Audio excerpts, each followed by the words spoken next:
Okay, all right. We are laughing, but this is not funny. Serious business here, folks. 3 people were shot at the National Commercial Bank in Portmore last week, one of the banks, when a Beryllium security guard accidentally discharged his weapon. Joining us this morning to reiterate and inform us about gun safety protocols, licensed firearm trainer and gunsmith Robin Rickhi. Good morning. Good morning. Good morning. What is a gunsmith, sir? Stop. Jinx. We're just individuals who are trained to repair firearms, Oh, okay. making All right. sure that they're safe and, So let's start at the operable. beginning with your expertise. Have you ever seen, heard of anything like this before?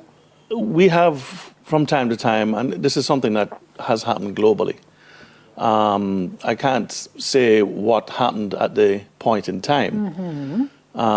Modern firearms all have various levels of safety built into the firearms, both external and internal. So unless a firearm is modified, which takes it out of the safety realms, then it is unlikely that they can just discharge by themselves. When you say external and internal, so explain the internal first. Internal safeties are safeties that are built into the firearm that you have no control over. You can't disable them or enable them. The external safeties are Like a manual safety, safeties that you can engage or That's disengage. safety. Again, you already said you don't know what happened, but were the safety on, it would be unlikely that the firearm would discharge, wouldn't it? It would be very unlikely, yes. So the first spot we would go that the safety probably wasn't on. Yeah, if it had an external safety. Okay. I don't know which firearm is in question for that incident. Okay, so again, from your general expertise, we're extrapolating here. What is usually at the heart of a situation like this? What are the different scenarios that could cause something like this to happen? Well, all security guards, licensed firearm holders go through significant training at a very basic level. Significant? Significant. Should. As a basic level, right?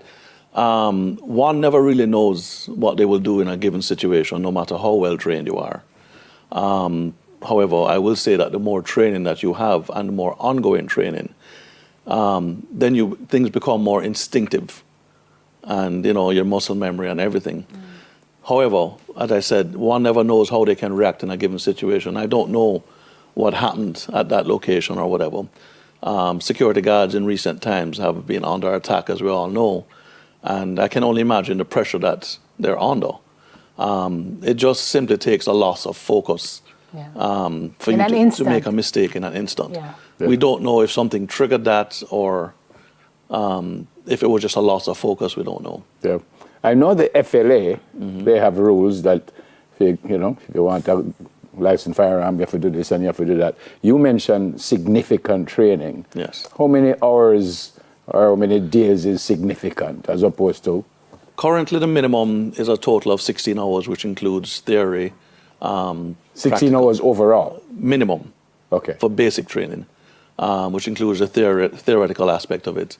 They have some dry firing practice, which is not using live ammo, and then have live fire training. This is for you to get a license? Yes. Yeah. 16? Minimum 16 hours. No, the 16 hours is not one time. It'll spread over several days. I don't know if I heard that you teach people how to use a gun. I heard that Yes. you're a gunsmith. I don't know. Both. Okay, so you teach people. Yes. Where you start? Where do you start?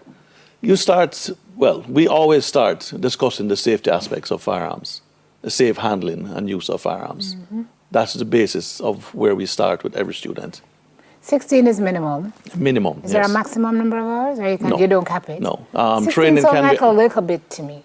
Well, that's at a very basic level. And then you have to prove your proficiency. Gotcha. Where Practical. with the FLA, you actually go through a competence assessment. Yeah.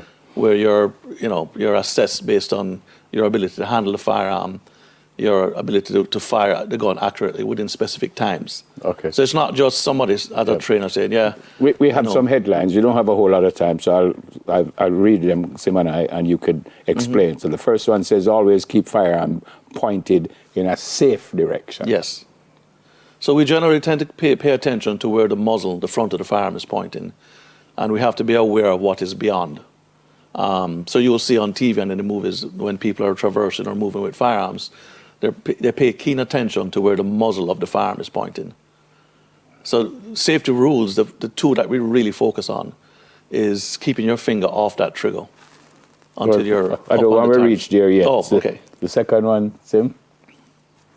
Treat all guns as if they're loaded. Right. So you never assume that a firearm is unloaded. We always treat them until proven otherwise that they are loaded.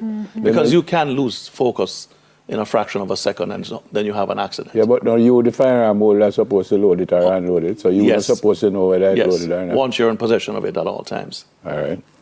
Third one says, as you just said, keep your finger off the trigger until you're ready to shoot. Yes.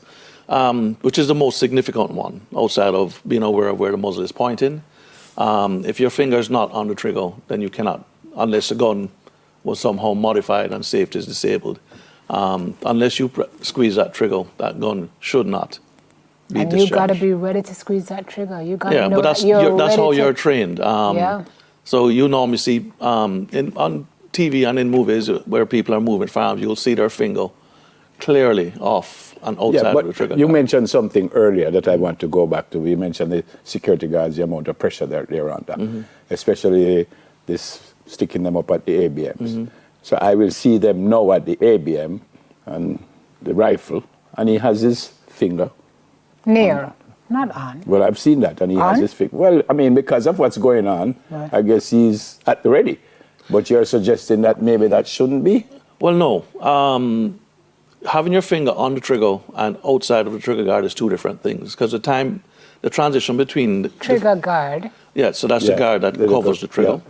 But it takes a fraction of a second to go from the outside to the inside. So but that becomes a deliberate act. So even if you're concerned, you still really shouldn't have it on the trigger. You should not have it on the trigger until you're literally up on the target and ready to fire.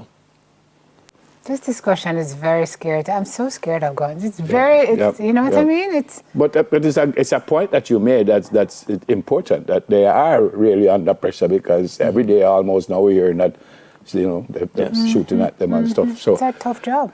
It is a tough job. Final one says, always be sure of your target and what's beyond it. Yes.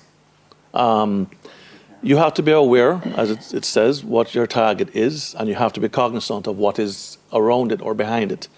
If you were to discharge your firearm in a legal manner for protection of life, and you injure or kill somebody else in the environment or in the general area behind it, you could have issues there, more so, not so much from a criminal point of view, based on the situation, but from a civil point of view. You know, so you are responsible for that bullet, the projectile, from it leaves the firearm until it stops. Yeah.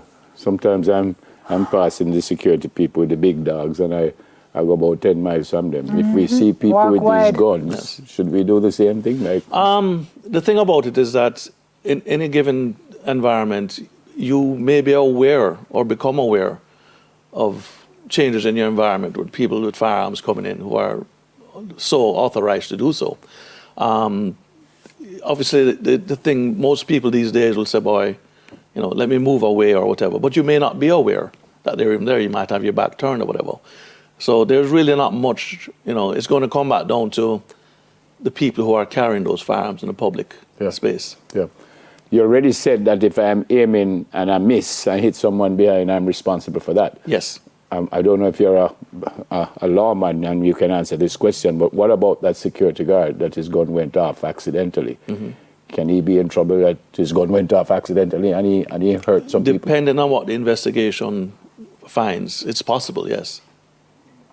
Wow.